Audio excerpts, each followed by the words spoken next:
Last time, it was mentioned that Hitori, mistakenly thinking that Chisa had fallen off a cliff, immediately jumped down after her, only to find Kudo lying at the bottom. Meanwhile, Chisa, who had lost track of Hitori, returned to the campsite. Upon learning that Hitori had gone into the forest alone, Otoya, worried that he might be in danger, decided to go into the woods to look for him by himself. At that moment, Hitori and Kudo were brainstorming ways to escape.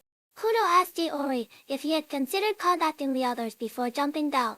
Hitori replied that if he had known it was Kudo lying below, he definitely wouldn't have acted so impulsively. Kudo guessed that Hitori had mistaken him for Chisa and teased him for being so attentive to his girlfriend. Hitori quickly explained that he had only seen someone lying face down below and didn't have time to think further. Unfortunately, during their demonstration, Otoya happened to witness the scene and, acting on impulse, jumped down as well. Hitori noticed that Otoya had brought Koi's toy along for some reason.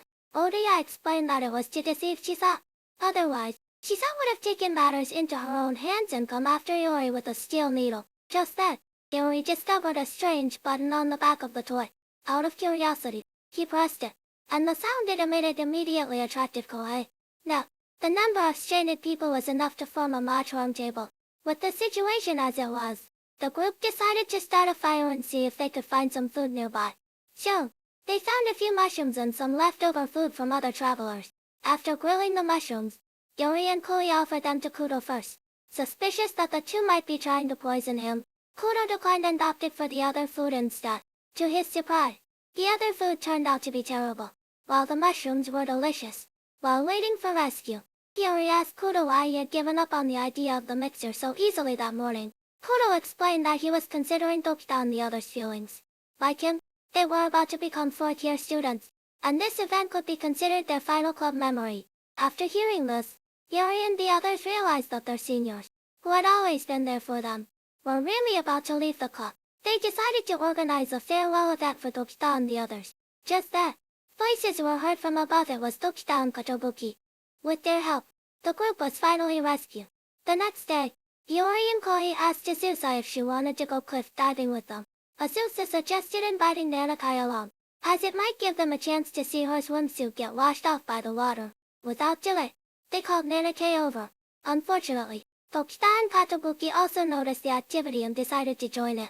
Hitori and Koi could already predict what would happen next. To prevent Tokita and Katobuki from interfering with their plan, the two dashed forward, grabbed Kirai and Katobuki, and jumped into the water with them. Tokita and Katobuki thought Hitori and Koi simply wanted to create some memorable moments with them, so they joined in for several more jumps. In the end, everyone forgot their original purpose and immersed themselves in the joy of diving. After the uninhabited island trip, the group headed home. On the way, Kaya noticed that Hitori seemed troubled and asked him what was wrong.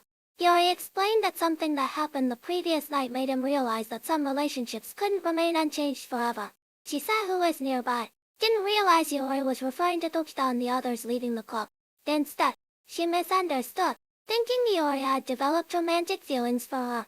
As a result, after returning home, Chisa deliberately kept her distance from Hitori, making it impossible for him to discuss the farewell event with her. Hitori thought Chisa was still angry about what happened that night, so he invited her to go diving, hoping to improve their relationship. To his surprise, Chisa forgot to bring her diving equipment, making Hitori realize the situation might be more serious than he thought. After returning home, he repeatedly asked Chisa what was going on. With the help of alcohol, Chisa finally asked Hitori if he liked her. Hearing that Hitori didn't deny it, Chisa immediately became embarrassed and tried to run away.